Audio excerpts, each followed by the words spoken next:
It is sounding like Marvel Games is gearing up to produce a new AAA Avengers title which will not be connected to the Crystal Dynamics Avengers game, and personally, I think that's the best direction they could choose to go. While I know some people who enjoyed the Crystal Dynamics Avengers game, that was not the broad reception. Most reviews were mixed to negative, the game lost the company $63 million, and it simply didn't have very many people playing it anyway. For Marvel Games to just try something brand new with the IP in the gaming space could lead to a much better result, but they will have to look at the mistakes made during the development of the last Marvel's Avengers game in order to avoid repeating them. Today I want to talk through two ingredients that I think are absolutely essential in making a successful superhero game and why the previous Avengers game failed to utilize them. Before I dive in, I'd love to hear from you guys. Let me know in the comments below what you would like to see in a new AAA Avengers title and what you think led to the first Marvel's Avengers effort not being a success in the gaming space. Also, if you enjoy the video, please consider leaving a like and subscribe for more content like this. Personally, I think there are two things that every great superhero game have in common. The first is a gameplay loop designed around the character. For example, when you're playing Marvel's Spider-Man, you're web swinging around the city, you have flexible aerial-based combat where you can do swing kicks and shoot webs at enemies, and you have stealth takedowns from perches and walls and ceilings. In Batman Arkham Knight, you get to drive the Batmobile around and grapple and glide across the city. You have detective mechanics to solve crime scenes. You have an awesome free-flow combat system and a Predator system for stealth encounters. In Marvel's Guardians of the Galaxy, you primarily play as Star-Lord with fun shooting mechanics, but you also get to order the other Guardians to perform attacks. You're upgrading the whole team,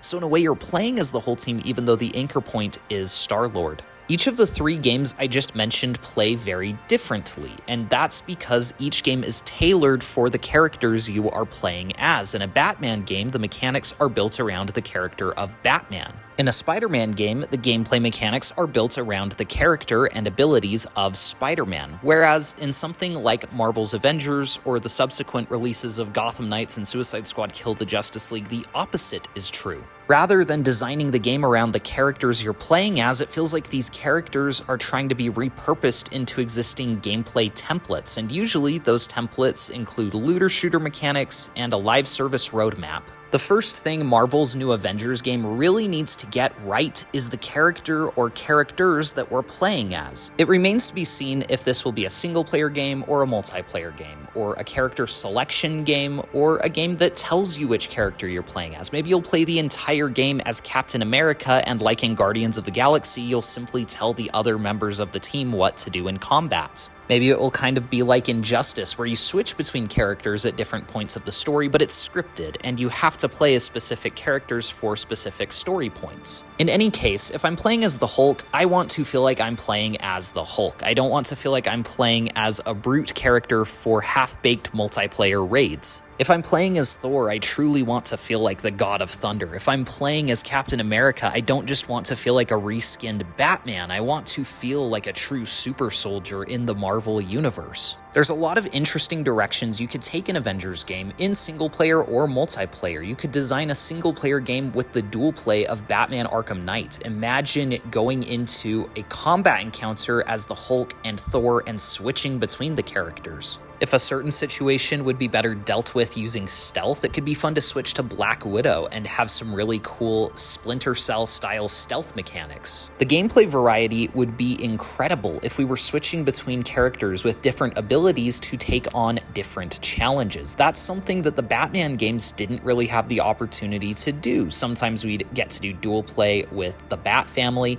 but with Avengers, you have characters like Hulk, Thor, and Captain America who should all play very differently from each other. If they'd rather go the multiplayer route with this new Avengers game, that's fine. Just make sure you dedicate the entire experience to that. We've seen with Marvel Rivals that there definitely is an appetite for multiplayer superhero games as well, but you need to dedicate the whole experience to that. One of the biggest problems with so many of the newer AAA superhero games is that they're trying to accommodate everybody. You look at Gotham Knights, for example, a game where you had 4 playable characters, you could play as any of them at any given time, and you could customize them however you want, and as a result, combat had to be watered down, stealth had to be watered down, the story had to be watered down so that no matter who you were playing as, the cutscene made sense contextually. I would have much rather Gotham Knights just been a single-player, story-driven game that did a lot more character development, or a dedicated multiplayer experience that was completely built around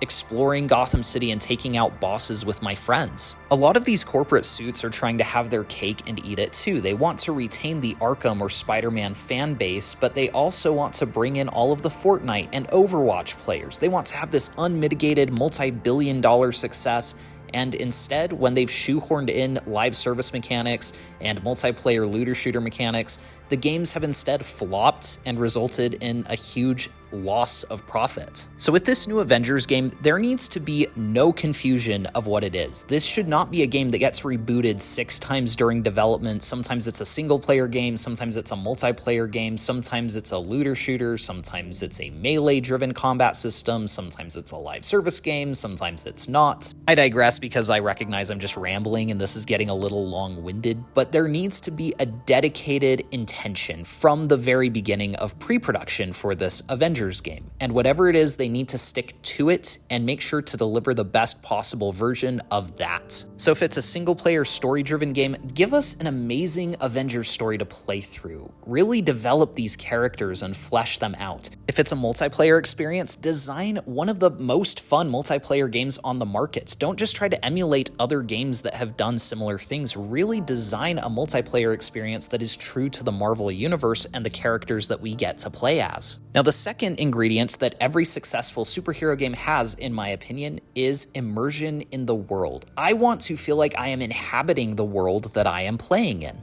I want the story to be well written. I want the character designs to feel unique but true to the source material. I want the voice actors to be hand-picked and perfect for the roles they're embodying. I want the villains to be charismatic and fun to go up against, and I want their boss battles to be well thought out. These two ingredients are very much tied together. They're two sides of the same coin in a sense. If I don't feel like I'm playing as the character, then the world doesn't feel as immersive. And if the world doesn't feel very immersive, then my immersion in playing as the character decreases. We already talked about how Marvel's Spider-Man, Batman Arkham Knight, and Marvel's Guardians of the Galaxy offer gameplay loops that feel true to the characters, but let's also talk about how they designed the immersion of their worlds. In Marvel's Spider-Man, Peter Parker gets a very fleshed out character arc, so does Mary Jane, so does Miles Morales, and Aunt May, and Martin Lee, and Otto Octavius. The Spider-Man gameplay loop feels immersive because the world that we get to use that gameplay loop in feels true to the comics and characters there.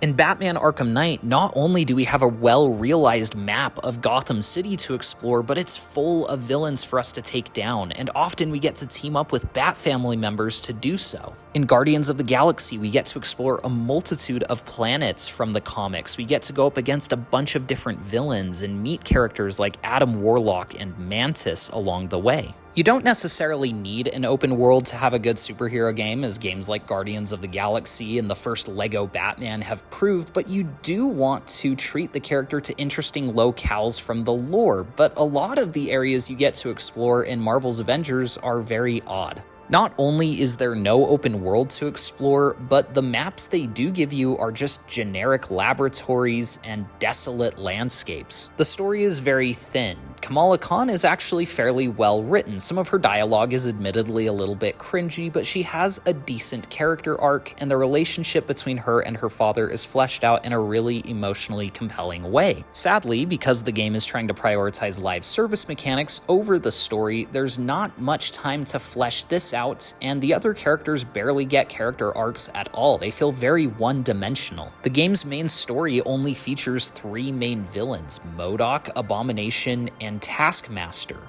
When you look at the villains that the Avengers have gone up against in the comics, this should have been a stacked rogues gallery. Imagine an Avengers game that sure keeps MODOK and Abomination and Taskmaster, but also throws in Loki and Ultron and Red Skull and the Winter Soldier. Imagine having an open world to look around as the various characters. You could have side missions, like maybe Jean Grey has become the Dark Phoenix and you need to help Professor X take her down. Alternatively, if it's not an open world game, it's a more linear level based game, let us go through some of the most iconic locales of the Marvel Universe and really up the ante when it comes to the set pieces and the scale of them. If you're going for a more single player story driven game, limit the roster of playable Avengers characters. I'd honestly be okay with a game where they just say, you know what, Captain America is the main character of this story, he's going to be the playable character, and it's going to be kind of like Guardians of the Galaxy. You can order the other Avengers to do things as the team leader, but ultimately, at the end of the day, you will be playing as Captain America. I'd also be okay switching between Captain America, Hulk, Thor, Black Widow, and Iron Man for various sequences of the story. I do worry that if you start throwing in too many characters, like all of a sudden you have the Fantastic Four as playable characters, and Spider-Man, and some of the X-Men, then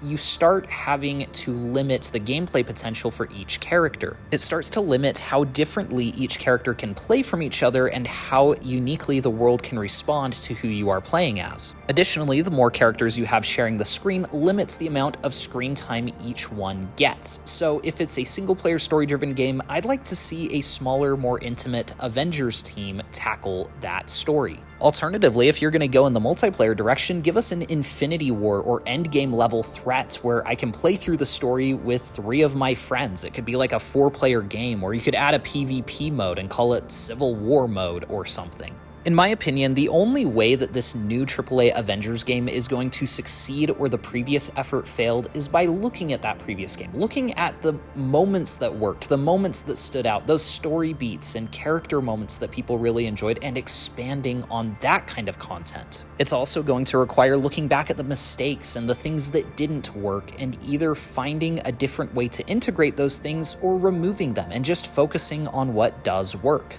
In any case, from the beginning of pre-production to the end of production, there needs to be a dedicated effort and a singular vision. Whether that's a single-player story-driven game or a multiplayer looter-shooter game, it needs to be built to support that vision. I want to feel like I'm playing as the Avengers, and I want to feel like I am inhabiting the world of the Avengers. This really is true of any IP, superhero or not, whether it's Batman or BioShock or Spider-Man or Assassin's Creed. Slapping multiplayer and live service mechanics into something doesn't immediately make it a more compelling purchase. In fact, in many instances, it actually detracts from the excitement of exploring that world because we know that the story isn't going to be as much of a focal point, and there probably won't be as much character development. And like many of those IPs, when it comes to the Avengers fans like the characters and the stories and the world, and that's what I think the next AAA Avengers game should focus on delivering. But now you've heard my thoughts. Again, I'd like to hear yours. Let me know in the comments below what you'd like to see in the next Avengers game and what you felt fell short in the previous iteration. Thank you all so much for watching. Please be sure to like and subscribe if you enjoyed the video, and we will see you guys in the next one.